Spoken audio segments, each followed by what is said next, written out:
СДСМ преку соопштение до јавноста тврдат дека измените во изборниот законник не се услов и дел од реформската агенда. Иако подобрувањето на изборното законодавство е дел од пошироката реформска агенда, конкретните решенија кои во моментов ги турка власта не се обврска кон Европската Унија, ниту представуваат услов за напредок во преговарачкиот процес. Ова се нивните сопствени предлози, а не европски. Тоа се решенија кои отвараат простори за манипулација и контрола на изборниот процес, особено во делот на гласањето на диаспората.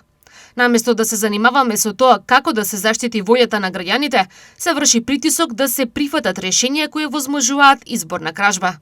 Стои во соопштението на СДСМ.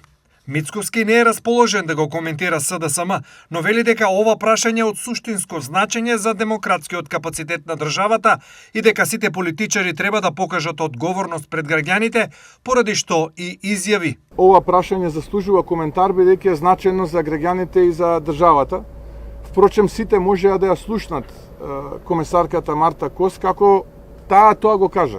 Мене не мора да ме слушаат, не важен сум јас во случајот. Еве нека ја слушаат комесарката Кос. Таа го кажа дека тоа е дел од реформите кои што се битни за евроинтеграција.